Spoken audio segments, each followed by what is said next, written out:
Channel को subscribe कीजिए, video को लाइक कीजिए, शेयर कीजिए। नेता प्रतिपक्ष गुलाब चंद कटारिया ने सागवाड़ा में की जनसभा। सागवाड़ा नगर पालिका चुनाव को लेकर मैदान में उतरी कांग्रेस भाजपा की ओर से पूरी ताकत झोंकी जा रही है। इसी कड़ी में सोमवार 25 जनवरी को डूंगरपुर जिले के सागवाड़ा नगर में नगर पालिका चुनाव को लेकर भाजपा के बड़े नेता एवं नेता प्रतिपक्ष गुलाब चंद कटारिया ने जनसभा ली। इस अवसर पर सभा को संबोधित करते हुए कटारिया ने भाजपा प्रत्याशियों के लिए समर्थन मांगा। इस दौरान मंच पर सांसद कनकमल कटारा, जिला प्रभारी जिनेंद्र शास्त्री, प्रभु पंड्या, नयन कटारा एवं पार्टी के कई कार्यकर्ता उपस्थित रहे।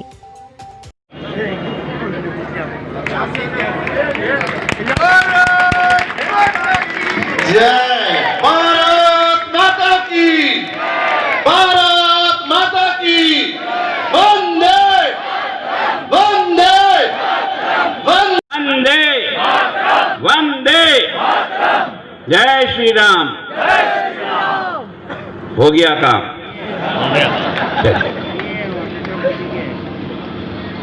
इस सागवाड़ा की धरती पर मैं आज से नहीं लगभग 40 साल से आ रहा हूं और इसी मंच पर मेरे हिसाब से 5 आदमी जब जाजम पे थे तब भी भाषण कर रहा था और आज भी भाषण कर रहा हूं।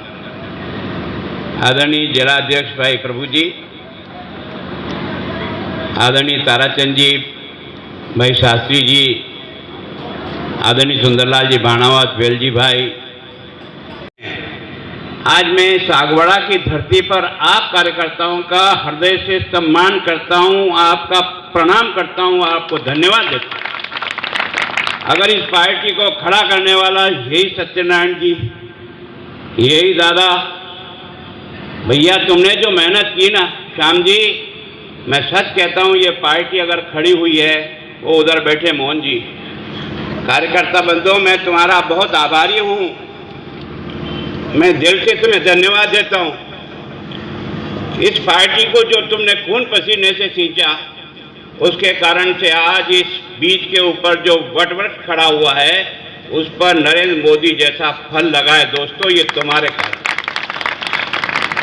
सच में सम्मान तो तुम्हारा है कि तुमने इस बीज को उस समय जिंदा रखा जब लोग इस पे धूला फेंकते थे, लोग इस पर हुर्राटियां करते थे, लोग हमको भगाते थे, दौड़ाते थे, पत्थर मारते थे, गाड़ी पंचर करते थे और हमें कहते थे इस दिए में तेल नहीं, सरकार बनाना खेल नहीं।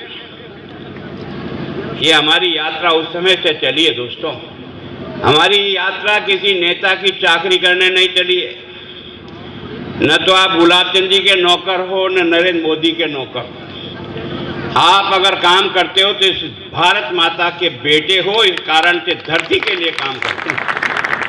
हमारा काम का आधार ये देश, इस राष्ट्र के लिए काम करते हैं हम किसी की चाकरी करने के लिए काम नहीं करते और इसलिए हम लोग कभी न रुके न थके। चाहे लोगों ने हमारे कितना ही अपमान किया हो, लेकिन हमारे दिल में देश प्रेम जगता था और इसलिए चिंता ही नहीं, कोई सुने या न सुने। मैं जब इस सागवाड़ा की धरती पर नीचे कुर्सी लगाकर आप मेरी मीटिंग कराते थे, मैं जब जोर जोर से उस समय चिल्लाता था, आज भी चिल्लाता हूँ। पीछे से टोंट मारता था, बाया करना उड़ाई रही हो रहे, मनत तो है ही नहीं। तब भी मैं कहता था मैं दीवालों के भाटे को ठोक के जा रहा हूं। आज नहीं 30 साल बाद ये भाटा बोलेगा कि सच क्या है और झूठ क्या है। ये उसका परिणाम है दोस्तों। ये जो भारतीय जनता पार्टी नाम का ये जो संगठन खड़ा हुआ है ना, ये उन समर्पित की ड्रेस। वो बच्चा क्या कहता है, चोर बैठा है। मैं सच कह रहा हूं आपको। उस चोर क्यों कह रहा है? क्योंकि ये जो सफेद खद्दर, ये जो करफ वाले कपड़े हैं ना, इन्होंने मुल्क को लूटा है और इसके कारण से बच्चे के मन में भी ये भाव बैठा है कि ये लूटेगा।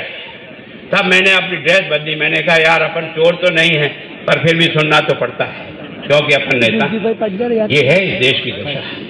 ऐसी पार्टी को आप वोट दोगे, ऐसे लोगों के नारे के आगे फुटने जी 500 करोड़ लाएंगे तो इसी देर की जेब में क्या सच्चाई की लड़ाई लड़ेंगे। और पहले भी लड़ते थे और आज भी लड़ेंगे। और हमारा पक्का विश्वास है कि सच जीतता है, क्योंकि ईश्वर इस ऊपर कहीं कहीं है जो इस सत्य को जिताता है। हम उस बात को लेकर के चलते हैं और इसके कारण से आपने देखा होगा 54 साल तक दिल्ली में राज किया तुम लोगों ने, 1-2 साल नहीं, 54 साल। और हमने दिल्ली में राज किया 6 साल अटल बिहारी वाजपेयी ने और 6 साल नरेंद्र मोदी ने। अगर हम इस 12 साल में तुम्हारे गांव-गांव और एक गली गली में डामर की काली सड़क चढ़ाने का काम हम दिल्ली के पैसे से कर सकते हैं, तो तुमने 54 साल तक क्या किया? रे बताओ तो सही, जवाब तो दो। खजाना तो वही है, खजाना न तुम्हारा है न मेरा है, खजाना तो जनता का है। ये 54 साल तक भी जनता का खजाने की चाबी तुमको मिली थी, 12 साल की खजाने की चाबी हमको मिली। हमने उस पैसे से इतना काम करा दिया और तुमने नहीं कराया, या रोक दिया नहीं कराए। कोई हिसाब देने को तैयार है? 54 साल तक दिल्ली में राज करने वाली सरकार और एक अटल बिहारी वाजपेयी 6 साल रज का परमाणु विस्फोट करके दुनिया को ताल ठोक के कह दिया ये पटाखा तेरे पास ही नहीं है, जरूरत पड़ी तो ये पटाखा भारत के पास भी है और इसलिए देश की रक्षा के लिए इसको बढ़ूंगा। क्या देश को ताकत नहीं दी? तुम्हारे जैसे लीड तो नहीं कर दी, खाली एक चिट्ठी लिख दी। चिट्ठी, ये चिट्ठी लिखने से मानता रहे? आपने और मैंने कई बार देखा होगा जब हमारा फौजी, आपने देखा होगा मनमोहन सिंह जी के टाइम पर पाकिस्तान की सीमा में उतर गया, उस फौजी के नाखून उखेड़े आपने देखा, उसके रोए रोए में ऐसे चुभक चुभक कर खून निकालते हुए वो दृश्य, करुण दृश्य आपने देखा था नहीं देखा था? देखा था। लेकिन अब की बार भारतीय जनता पार्टी का एक चाय बेचने वाला बच्चा जब देश का प्रधानमंत्री होता है ना, तो जैसे ही अपना अभिनव उतरा था, आपने और हमने क्या सोचा था? इसकी वही दुर्गति होगी जो पहले हुई। लेकिन नरेंद्र मोदी ने फोन उठाकर ट्रंप साहब को भी कहा, रूस के प्रधानमंत्री को कहा, चीन के कहा कि इस ब्रांड को समझा दो, अगर इतने समय पर मेरे फौजी को सच सम्मान नहीं लौटाया तो ईंट से ईंट बजाऊंगा, ईंट से ईंट बजाऊंगा। और इसके कारण से सारे फोन गए थे इब्राहिम के पास कि भैया ये सिरफिरा आदमी है,